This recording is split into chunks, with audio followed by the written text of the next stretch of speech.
Assalamualaikum warahmatullahi wabarakatuh. Selamat pagi, ayah bunda dan pemirsa Abidin TV di rumah. Bersyukur kehadirat Allah Subhanahu wa Ta'ala. Hari ini hari Jumat 18 Desember 2020. Kita bertemu lagi untuk berbagi ilmu di sini di acara Sharing Parenting di satu-satunya channel YouTube kita tercinta Al Abidin TV. Nah, kali ini ada yang berbeda tidak ayah bunda? Ini saya Miss Eka Nurmendari dari KBTKI Al Abidin Boyolali sendirian, tidak bersama Bunda Farida. Nah, kali ini saya akan memberikan sedikit sharing-sharing parenting tentang perkembangannya, pentingnya stimulasi perkembangan anak usia dini. Nah, oke, tahu tidak ayah bunda? Kecerdasan anak bisa kita asah dan kita asuh dari stimulasi-stimulasi yang kita kembangkan loh. Nah, bahkan stimulasi yang tepat juga bisa bikin tumbuh kembang anak optimal. Kalau kita sebagai orang tua tahu manfaat besar stimulasi yang tepat untuk anak, bukan tidak mungkin kita akan lebih kreatif untuk mencari cara menstimulasi anak. Seperti kata psikolog Ratih Ibrahim, setiap anak dikembangkan dan mempunyai bakat yang luar biasa dengan kecerdasan yang lengkap dan perlu dikembangkan melalui stimulasi-stimulasi yang tepat sesuai dengan usia perkembangannya. Kecerdasan itu tidak tunggal, melainkan majemuk. Seluruh aspek kecerdasan anak dikembangkan dengan stimulasi-stimulasi yang tepat, yaitu sesuai dengan usia dan kebutuhan anak tersebut. Lalu, stimulasi sendiri apa itu ya, ayah bunda? Stimulasi adalah pemberian rangsangan dari lingkungan yang memancing respon tertentu. Lalu kenapa stimulasi itu penting diberikan kepada anak kita? Nah, stimulasi itu penting diberikan ke anak kita untuk mengoptimalkan proses tumbuh kembangnya dan juga kecerdasannya untuk membantu anak untuk memasuki usia perkembangan selanjutnya. Selain itu, stimulasi juga dapat membantu anak memiliki sifat-sifat self-esteem yang baik. Hal ini tidak kalah penting untuk diberikan stimulasi kepada anak yang tepat sesuai dengan tahapan usia perkembangan anak. Semua orang, terutama anak-anak, mempunyai sejak usia sangat muda mereka sudah dibekali oleh Tuhan dengan kecerdasan yang sangat lengkap. Dan itu membuat kita menjadi orang-orang yang unggul dan akhirnya setelah dewasa kita bisa menjadi berbagai macam-macam cita-cita seperti blogger, jurnalis, wartawan, dan lain sebagainya. Nah, menurut Ratih pula, bakat dan kecerdasan anak dan hal semacamnya itu bukan hanya dari satu aspek saja yang dimaksimalkan, tetapi juga kemampuan kognitif, sosial, dan lain sebagainya. Tetapi segala aspek perkembangan anak, termasuk nilai agama dan moralnya, aspek bahasanya, aspek seninya, bahkan juga psikososialnya, sangat perlu distimulasi. Nah, self-esteem juga akan jauh lebih positif bagi anak untuk misalnya mencoret-coret, membangun sesuatu, anak jadi terbentuk daya kreatifnya. Nah, karena itu, anak juga makin percaya diri dan tumbuh menjadi anak yang hebat. Si kecil perlu distimulasi sejak usia dini, dilakukan terus-menerus, tidak hanya sekali dua kali, tapi pada setiap kesempatan.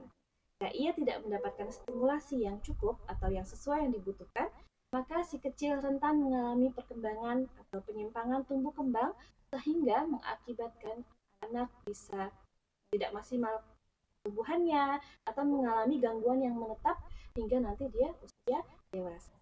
Itu sedikit yang saya beritahu kepada ayah bunda bahwa perkembangan untuk menstimulasi perkembangan anak usia dini ini jangan sampai terlewatkan.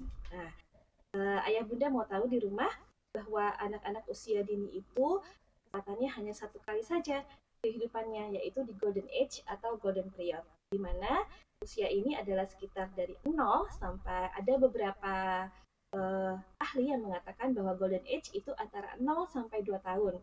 Tetapi ada juga yang mengatakan 0 sampai 5 tahun ataupun juga 6 tahun. Bahkan di luar negeri, golden age mereka rentangnya adalah 0 sampai 8 tahun. Nah, di masa-masa ini, golden period adalah masa keemasan bagi anak-anak, yaitu masa-masa mereka punya kesempatan yang lebar ataupun jendela kesempatan, yaitu masa pembelajaran, pengkayaan, masa yang sangat peka bagi anak untuk menerima berbagai wawasan, menerima berbagai ilmu, dan juga menerima berbagai rangsangan pertumbuhan dan juga perkembangan. Nah, masa-masa ini, masa-masa emas ini terhitung dalam 3 bulan 3 bulan di masa periode perkembangan kehidupan seorang manusia. Oke, siapa saja ya yang bisa menstimulasi anak? Nah, ini kalau bisa ayah bunda di rumah, seseorang yang sangat-sangat dekat dengan anak, seperti misalkan ayah bunda sekalian, orang tuanya, atau pendidiknya seperti guru, lalu juga bisa pembantunya, maksudnya pendidiknya, pengasuhnya, dan juga anggota keluarga lain. Mengapa harus orang-orang yang terdekat yang mampu menstimulus anak ini? Karena orang-orang terdekat itu adalah orang-orang yang mempunyai perilaku baik buat anak, yang bisa memberikan mereka sayang dan cenderung meniru perilaku mereka orang-orang yang. Nah, bagaimana ya cara terbaik untuk menstimulasi anak sejak dini? Nah, mungkin ayah bunda di rumah penasaran. Jadi, ada stimulasi-stimulasi yang harus dilakukan untuk anak. Yang pertama, stimulasi dilakukan dengan dilandasi rasa cinta dan juga kasih sayang terhadap anak. Lalu, ditunjukkan perilaku yang baik karena anak cenderung meniru ulung, yaitu mereka cenderung meniru perilaku-perilaku kita sebagai orang dewasa, terutama orang tua. Lalu, dunia anak adalah dunia bermain. Karena itu, stimulasi-stimulasi yang kita lakukan terhadap anak usia dini bisa dilakukan dengan cara-cara fun, menyenangkan yang anak-anak sangat dekat dengan kehidupannya, yaitu bermain. Seperti itu. Selanjutnya, memberikan stimulasi sesuai dengan tumbuh kembang anak, sesuai dengan kelompok usia anak. Berbeda misalkan anak distimulus dari 0 sampai 2 tahun berbeda dengan anak yang 3 sampai 5 tahun karena tumbuh kembangnya pun berbeda-beda. Tingkat pencapaian tiap anak pun berbeda-beda. Lalu, stimulasi dilakukan dengan cara-cara yang benar, misalkan tahap, berkelanjutan, dan juga sesuai dengan umur.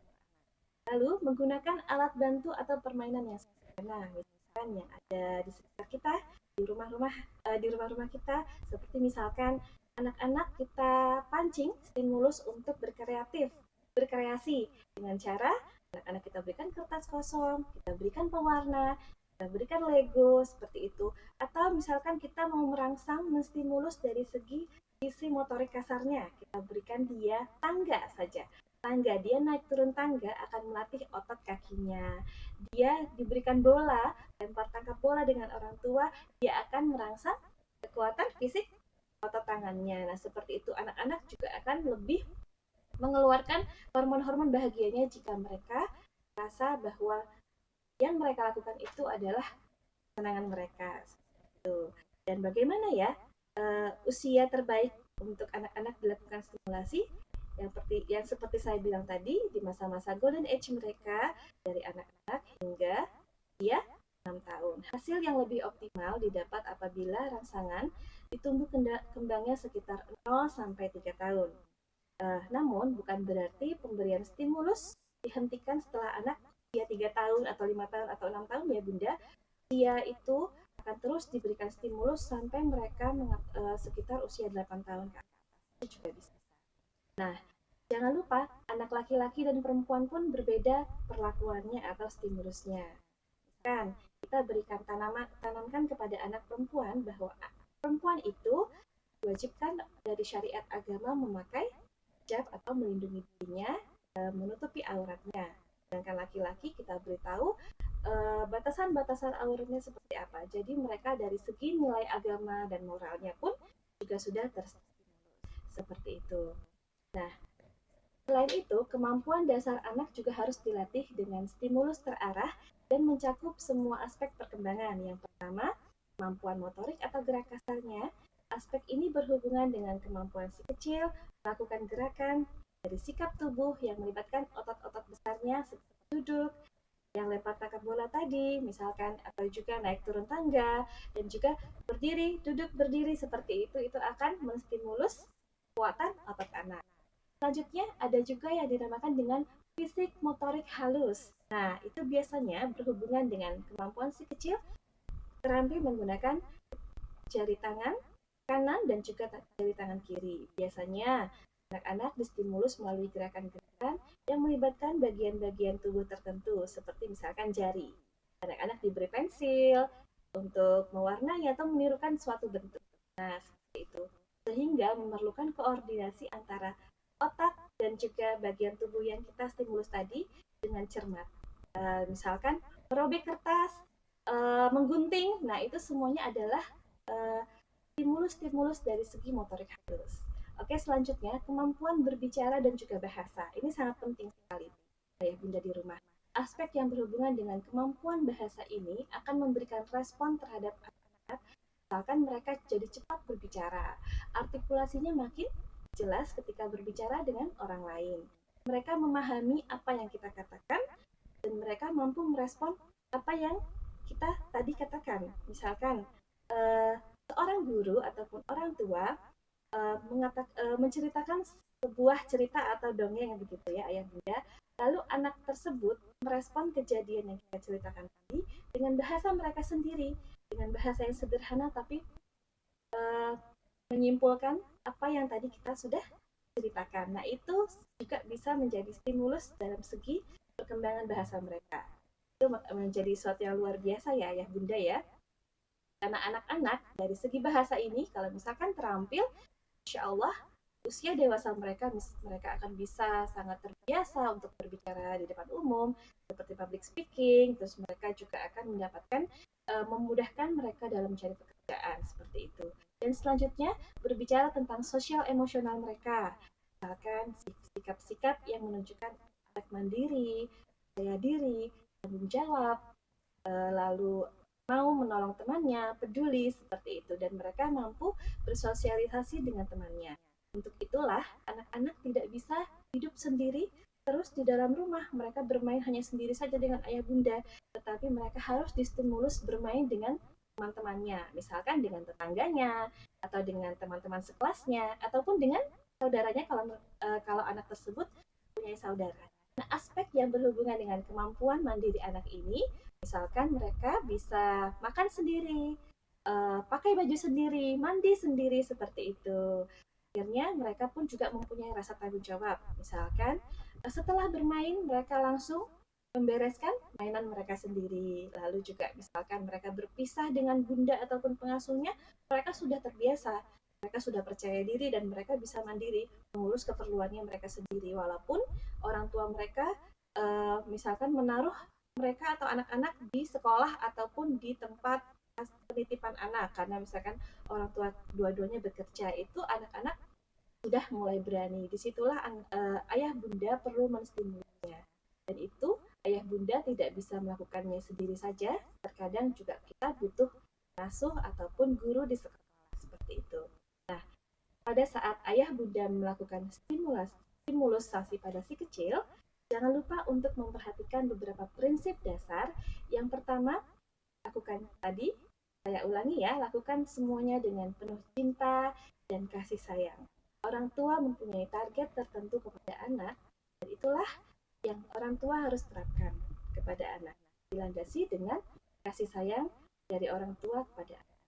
Perilaku orang dewasa di lingkungan si kecil juga sangat menentukan. Misalkan, anak gampang meniru orang tua punya kebiasaan sikat gigi sebelum tidur ataupun berdoa sebelum tidur. Itu stimulus-stimulus yang dilakukan orang tua tadi akan memancing anak bahwa anak akan terbiasa sebelum tidur dia akan sikat gigi dulu atau tidak, cuci tangan, cuci kaki dulu dan juga berdoa. Nah, itu secara tidak langsung kita menerapkan stimulus-stimulus hidup sehat dan juga nilai agama moral yang baik untuk anak-anak.